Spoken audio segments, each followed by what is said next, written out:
What is going on, guys? Welcome back to another episode of the Mac on Sports podcast. And it's not coming home. It's not coming home.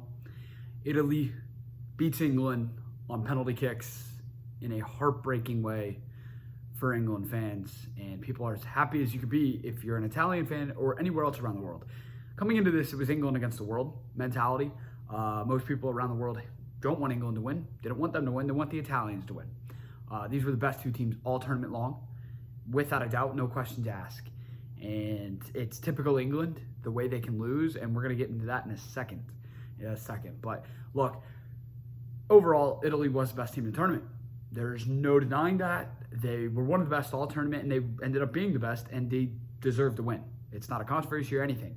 You look at what Mancini has done at Italy. He's went 3 years undefeated at Italy, guys. 3 years. He's never lost a game at Italy. 34 games unbeaten. Now a European champion. Take a bow. Roberto Mancini is amazing. And what he did at City in 2012 was mental with the Aguero goal, and now what he's done at Italy is awesome. So you have to give credit to where credit's due, and that's the Italian side. They didn't make a World Cup, right? They made the switch. They said, all right, we're going to Mancini. Look at Mancini, they just haven't lost after missing out on the World Cup. So fair play by Italy. They deserve it. When the game started with the Kieran Trippier cross into Luke Shaw, and Luke Shaw off the volley scored, and England scored 2 minutes in the game, it's like, holy crap, England, what's going on? It was an unbelievable feeling. This game reminded me a lot of Croatia in the semifinals. Get a early lead, and then just decide to end up blowing it late, and it hurts. So Italy wins. Fair play to them. European Championship. I can't tell you how much of a great job Mancini has done ever since taking over them, not making the World Cup, and look at them now. They are one of the best teams in the world, if not the best team in the world. Then you look at the other side. Look, this is tough to talk about. This one hurts. It still stings. Really does. We're going to start with this is the first England team in a very long time. A very, very long time. That I can remember that put on that jersey and played for pride for their country. Simple. Played for pride for their country. This is the last England team in a very long time. A very long time. Now, you'll have certain players in the past that would have played for England, played for their country, because they love their country. This team is a collective unit, played together, love their country. Rallied everybody in England together to actually believe it was going to come home. So that I give them credit for. And I know it doesn't hurt anybody. The people that are most hurt by this game is the players, of course, that lost. They got all the way that far. But it hurts. I mean, if you look at England, England went the entire tournament without conceding a goal in open play. They allowed a stunning free kick against Denmark. And a corner against Italy that was a scummy goal because England just couldn't clear it. They couldn't clear it. Mason Mount couldn't clear it. Pickford couldn't clear it. They couldn't clear it. Fair enough. Italy scores. You go 1-1, and then you go into pens. Right? Now, here we go. This is where I want to come in and just let it fly. I want to let it fly. We can talk Gareth Southgate, the criticism all we want, and all that. And what he did in the World Cup and got him to the semifinals, that was great. Now you get to the final here.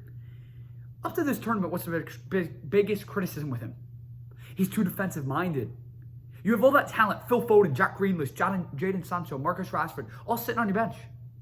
While you're playing Calvin Phillips, Declan Rice, Kieran Trippier, Luke Shaw, you're playing 5 in the back. You're defensive-minded. Now, it worked to a certain length, as you saw how good the back line was of not allowing a goal all tournament in open play. But it also can come back to haunt you. And it did. So, here's my thing. When we get late into the game, first of all, when England goes up 1-0, that's great. And then the second half just pissed me off because they had the mindset where they were just going to defend for 45 minutes and hope for the best and try to advance. That was problem number one. Well, when Italy scored, now you're playing for extra time. All right, here's another big thing. You get extra time, you look stagnant again, you were losing possession every 2 seconds. It was absolutely pathetic. Here's where it really gets me. In the 119th minute, you decide to bring on Jadon Sancho and Marcus Rashford, just for the God's sake of things that you want to have them on for a penalty kick. Okay, well now you had for 1 minute or 2 minutes, you have Marcus Rashford playing right back. You have Raheem Sterling playing left back. Both of them are either strikers or wingers. Horrible job already right there. So you survive it. You get into the pens. Well, as an England fan, you know England's not going to win in pens. England's shit in pens. They always have been and always will be. They're awful. So literally you come out. Italy scores the first one, whatever. Harry Kane scores, get it 1-1. I would have put Harry Kane later in the lineup, but they didn't. Boom. All right, Italy. Pickford makes an absolutely massive save. Wembley's going crazy. I'm going crazy. I'm going mental.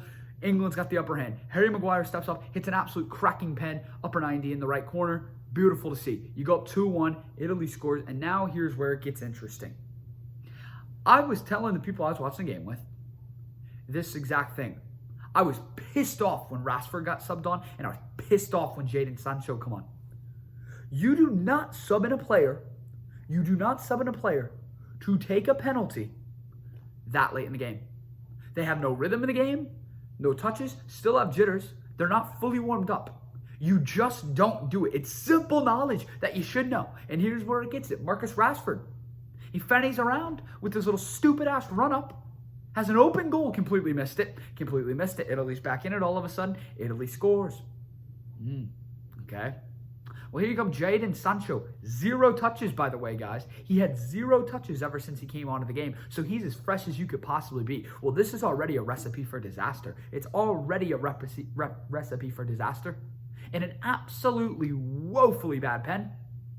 All right, so the 2 guys he brought on didn't work out. So that's terrible on Southgate right there. Absolutely terrible on Southgate. Italy has a chance to win it. Pickford comes up clutch again. What's a save? You keep yourself alive. Now, here's my thing where this just really eats at me. Saka. You have him take your 5th pen. Saka. He's 19 years old. He's my age. And you're going to put the pressure on him. A 19-year-old kid to go up and try to score a penalty to keep them even alive. And if he misses, all that can come from it is just negativity. He looks so scared, and he goes up and he misses the pen. He missed it. And I don't blame this on Saka. I don't. There's 3 guys that should get blamed for this England game. 3 guys. Gareth Southgate for absolutely shit tactics. It was absolutely terrible tactics. From the start all the way to the finish. The way he used his subs, the way he lined up his penalty kick takers, that Southgate deserves to get a lot of backlash for that. Marcus Rashford for taking just fannying around with his penalty. Put your laces through the ball and put it in the back of the net. You're up there doing a hopscotch dance. Jump, missed it. Get the hell out of here. And then you look at Jadon Sancho. Well, shouldn't have came on in the first place. 0 touches leads to a shit pen. Simple. Those are the 3 you blame. But it's got to go on Southgate for the most part. Saka, just because he missed it to lose the game, he doesn't deserve the blame. He's a 19-year-old kid who got put into a bad situation. Now, this is where I also look at Raheem Sterling. I also look at Jack Grealish. I look at the guys of those likings. You're world-class players. You are absolutely world-class players, and you're not going to take a penalty. Okay, you can look at, you might be nervous, right? You might be nervous. You might not want to go take a pen. I don't care. You're going to let Saka, a kid of that nature, have to go up 19 years old. Come on. And look at him. He's gotten racially abused. He's getting death threats, and he's 19. Southgate cannot put a kid like him in that type of situation. You just can't have it. Pathetic job. It's typical England. You know, you get that far and you know you're going to lose it. Even going up 1-0, because that's just... That was their chance to win it. So, what? You got the 2022 World Cup in Qatar, but like that was your chance. It kind of just aligned perfectly. All tournament, every game at Wembley, besides one. You didn't have the toughest of competitions, and you get into the final, and you looked like you were the best team coming into the game, and then you just lose in penalties, because England always loses in penalties. It's the most heartbreaking fashion thing to do. It is. And a guy that is going to get like not enough credit for who it deserves is Jordan Pickford. Jordan Pickford had an unbelievable tournament. He played out of his mind. He played absolutely out of his mind, and he's not going to get the recognition he deserves. So, you look at Italy, though. Mancini made some great adjustments in the second half, and you saw how it ended. Italy is your Euro champs. Congrats to Italy. It's not coming home, and it adds to my sports suffering, because all my teams suck, as you guys know. I have not had a good year at all when it comes to my sports teams. It's been brutal. I thought this could have been a slight happiness for me. That is not the case. So you love to see it. It really, really sucks. It really does. But, it just wasn't a good weekend for me. It wasn't, because we can shift to my Suns here now. We can shift to my Suns. Yes, they win game 2. That's great. We'll take it. You protected home court. You go up 2-0. You look in that game. That was the Mikal Bridges game. Mikal Bridges was great. DeAndre Ayton didn't do much, but he came clutch when you needed him to. So that was great. Down the stretch, he was great. Devin Booker, he had over 30. He was great. Again, Chris Paul, he was phenomenal. Suns take game 2. This looks like the series is out. Done. We go back to Milwaukee, and Giannis is not so fast. Not so fast at all. Giannis, by the way, wow. This guy is playing on one leg, basically. I mean, this guy, with the injury we saw against the Hawks, I did not think we were going to get Giannis in the playoffs. I didn't. I thought he was done. Well, that's not the case. 41 points in Game 3's victory. 13 rebounds. And you know what? He shot the free throw ball. Phenomenal. He's been the best player in the series. It's not even close. Coming in, he should have been the best player in the series, and he's living up to that expectation. And he's playing through an injury. You can tell the discomfort he's in, but he's still playing through it. All you can do is just give credit to him. And the toughness. That goes a long way for his toughness. And he has 6 assists, so he's getting his teammates involved as well. But the Bucks have now made this a very interesting series now to make it 2-1. All you're trying to do, Phoenix, you got to win Game 4. You just want to take one on the road. If you win Game 4, you very well may close it out in Game 5, and I think you will. So, unfortunately, we can't say, Suns in 4 anymore, which that's unfortunate. But my prediction coming into this series was Suns in 6, and it still could be. But if you are Phoenix, you got to be gutted. You do, because you had a prime opportunity in Game 3 to come in and take it. You didn't. You got smoked. So now you got to shift your focus to Game 4, and you got to come out with more effort. Because Cam Johnson was the only guy on Phoenix that I thought played with any sort of effort tonight. Cam Johnson had a sick poster on P.J. Tucker. My God. Came down the lane, and P.J. Tucker was seeing ghost after that Cam Johnson shot. Have a day, Cam. But Cam came out, played great. Phenomenal. Now, here was one. We talked about this after Game 1 with Phoenix. My biggest concern with Phoenix was not having Dario Saric as a backup. And now you look, Torrey Craig's fighting through an injury after taking a charge against Giannis in Game 2. Now, here's the thing. What I talked about Saric is the lack of depth you have at the big position. When Phoenix brings in Frank Kaminsky, it is terrible. Frank Kaminsky doesn't look for his shot. He doesn't really look like he knows what the hell he's doing. He's a liability. And Giannis attacks him, and Phoenix attacks him. He's a liability. So now what I thought Monty Williams did very, very well in Game 3 on the adjustment-wise, he didn't do much because the Suns got smoked. He went small ball for a little bit, put Jay Crowder at the 5, and just let the guys run. And Cam Johnson kind of took over, brought the Suns back in. They cut it to 4, and then it got blown out of proportion when they did a couple subs and brought back in Ayton. So maybe the small ball thing will work for Game 4, but not having Saric is a bigger piece than people expect or think. So Bucks have now made this a series 2-1. If the Bucks can somehow win on Wednesday night, make it 2-2, we really, really, really have a series. So Adam Silver, I'm sure he's a happy man. Because now it's going to at least go 5. But Suns in 5. Suns in 6. We'll see. Either way, Giannis is a freak, and he's playing like the best player in the world, without a doubt right now. Is he the best player? No, but he's playing like it. And you gotta appreciate the toughness from him. You really do, because that's something special. The way that injury looked, it looked horrible. Horrible. You know what else is horrible? Team USA basketball. Jesus Christ, you lost to Nigeria. You're actually kidding me, right? Team USA basketball lost to Nigeria. I'm gonna say it one more time just to really make sure it's a real thing. Team USA lost to Nigeria. Team USA was a 28.5 point favorite. You have Kevin Durant. You have Damian Lillard. You have Jason Tatum. The list goes on forever. You have all-stars in the NBA, and you lost to Josh Okogie, Gabe Vincent, Precious Achiuwa. Really? All right. So that's phenomenal, if you ask me. Good thing it's an exhibition. So Partly, this is probably what you get for taking Kevin Love's ass on the roster, but whatever. So let's just get this loss out of the way. That's fine. But just know, you lost to Nigeria, and you play France game 1, and who has Rudy Gobert, Evan Fournier. France is a real team. France knocked you out of the last tournament. That is unbelievably embarrassing that the U.S. lost to Nigeria. I'm sick of it. A couple of years in 2012, the U.S. beat them by 100, over 100 points. Now we're losing to Nigeria. So first of all, congratulations to Nigeria. That's the biggest win they're ever going to have in their basketball organization. Awesome for them. A night that those players and the country of Nigeria will never forget. Mike Brown did a phenomenal job coaching. So Greg Popovich, Jay Wright, Eric Spoelstra, everybody involved with Team USA staff, figure it out. Figure it out. I actually think it's kind of funny in an aspect that we did lose, because this isn't going to be a walk in the park in the Olympics. Everybody wants to win the goddamn gold medal. If you're just going to breeze by, think, oh, I am Kevin Durant, I'm Jason Tatum. Like, oh, we're the talented, this isn't the dream team that's walking through the door. This isn't the dream team. This is still a very good team. A very good team. Very good, who will win the gold medal. The USA will not, no, they will get the gold medal. But this isn't the dream team.